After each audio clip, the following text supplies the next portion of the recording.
for the cheese-making exhibit in Sturbridge Village. This is absolutely fascinating. So I'm going to let the woman do all of her talking. She's doing a great job.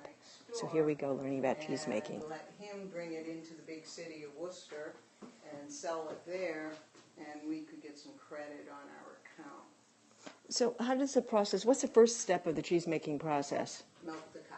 And then? Then strain the milk.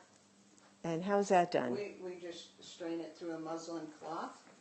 Nothing fancy. Oh, okay. The milk is then warmed. You can strain it again possibly. Then rennet. You got to let it sit so you get this. So how much is in here actually? How many? Gallons? Yeah, I guess gallons. I'm not 100% sure of what we started with. Okay. I mean, a gallon of milk is going to make a wee bit of cheese. Okay. So it's an awful lot of milk. A lot of milk to get a cheese, yes. And everything that's in here, all this milk came from cows that are right out in the pasture here? Mm-hmm. And how many cows are out there? We have 3 milking cows. 3 milking. So you're producing all this milk and all this cheese from 3 milking cows. Yes. Amazing. So this process here of what we're looking at, explain to me how this all works. So it all firms up. I slice it. When you how do you slice it? Using my sword. Okay. You just bring it down. You can see the cubes. Yes. Okay. So what that does is allows the liquid to rise to the top. So that is your whey, as in Little Miss Muffet. And this I don't need, I don't want, but it does make a wonderful meal for the pigs. Very healthy. Or if I had someone who is an invalid, having difficulty eating, I might feed them this because it is very protein rich. Protein, is it calcium rich or just protein? It's protein. Protein, yeah. So, how long did it take for this formation to start, to get, so you could actually start slicing it? I'm trying to get a time frame from when we it's okay, but it's just morning, like 10 o'clock. Okay, so it's about 3 hours? And then it had to sit for at least an hour once we added the rennet. I see, okay. What kind of cheese is this eventually going to be? Cheese. Just cheese, no? Cheese is actually named for the area it's made. Okay. So cheddar comes from Cheddar, England, you know. So where we don't have a name, most of that is made from, you know, the bacteria that's there. But it does make a hard cheese. If you were going to compare it to something, it would be closer to a cheddar than anything else. It doesn't. But it's not. It has no smell right now. Somebody asked, how does it smell? No. No smell. And it doesn't because it hasn't aged. Once it goes into our mold and sits in our cheese press back there and gets the remainder of the whey out of it, it's going to take 2 to 3 months to age into a nice rind. And then, like all cheese, the longer you keep it, the better the taste. So here at Sturbridge Village, when you make the cheese, how long do you have it aged before it's eaten? 2 to 3 months. 2 to 3, so you don't age it that long because you... And some of our cheeses actually sit back there for a year.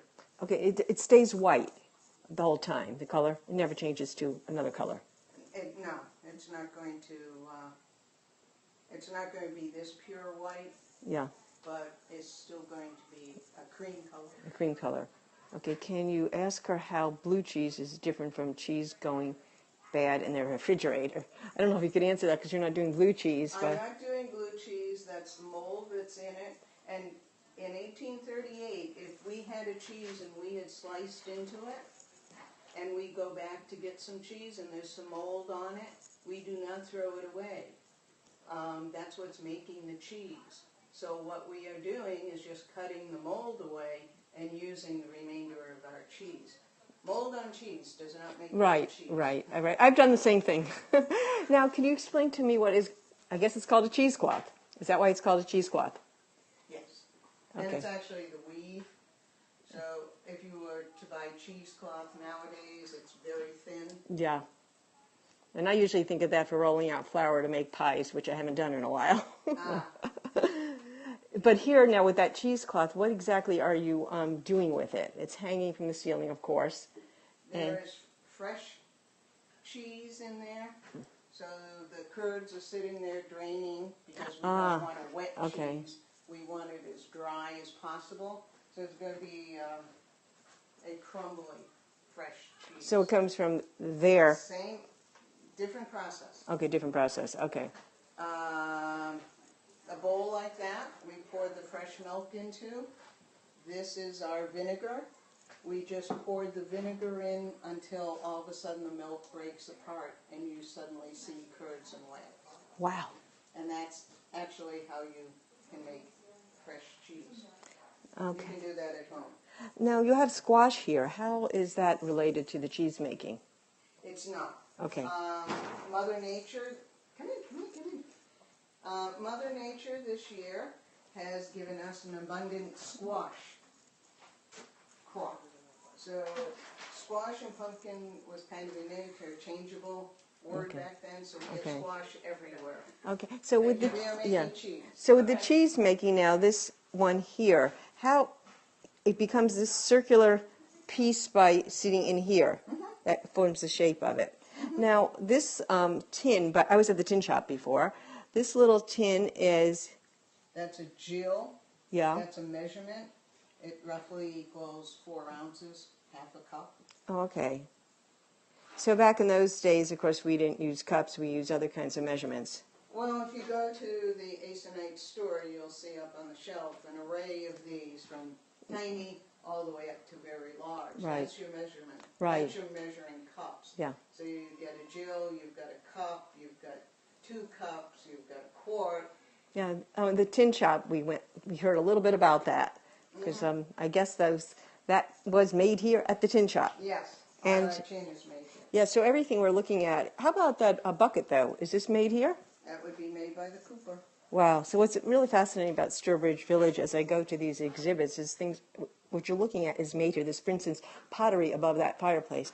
We just came from the kiln. It's very hot over there, by the way. But the pottery is made here. What about the cheesecloths, though? Are those actually made here? No. Okay, so... We'd be going to the Asonite store to buy our cloth. You'd buy the cloth that you needed and then make whatever it is, hand sew, sizes, shapes. But the cloth, printed textiles like this is being manufactured locally. Other stuff is still coming from England. Yeah, I do understand from talking in some of we were in the textile place about how things were, how patient it was to hand stitch, and they did mention there's some people here that actually still hand stitch their clothing. There are. Okay, somebody wants to know, what are you doing with the liquid from the cheese, which you had explained to me before, but I have a new person on that wants to know. I am warming it back up. I will take that warmed whey, when it's at the right temperature, I'm going to pour it back in here, and that warm whey is actually going to make these cheese curds firm up.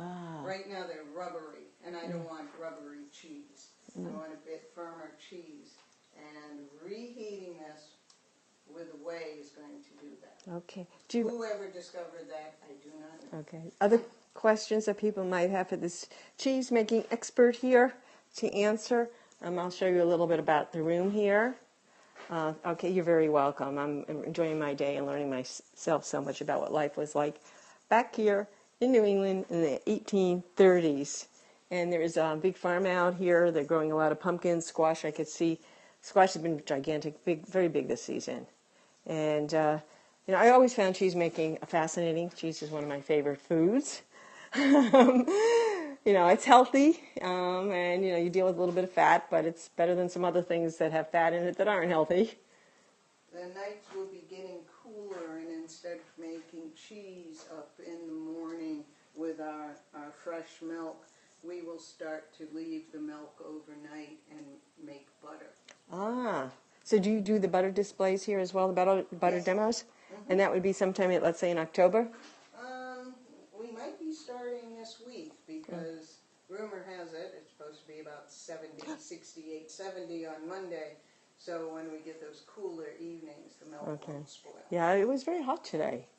Are you hot standing near the stove? Believe it or not, what I am wearing is actually keeping the heat away from my body, whereas the heat would directly hit your bare skin. My apron is acting like an insulator. Okay. So the heat actually isn't hitting to my skin. Interesting. Is it absolutely cool? No, but I am not roasting. Okay, thank you so much. Sure. Okay, so I did have some people texting in some questions for you. And do you usually do the cheese making? Is this one of the exhibits, or do you rotate to different demos? Yes. Okay, you seem to know your be an expert. I've worked in a number of the buildings around here.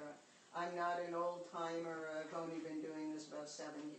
Well, you seem like an expert to me, and I've learned an awful lot about cheese making here in New England and how it was done in the 1830s. I thank you so much. And see you maybe a little bit later. Do they sell the cheese in the shop? Unfortunately, we would not be certified That's right. to sell Yeah. this. Yeah. Our kitchen obviously is not up to the Commonwealth's Right. Yeah, and I also heard when they bake the cookies here, they're not allowed to give it to visitors. Oh, you have a guest visiting with you. However, the Minor Grant store sells wonderful cookies. Okay, thank you so much. Okay, so we've learned a little bit about cheese making back in the 1830s, and I think there's some people that still do it very similarly today.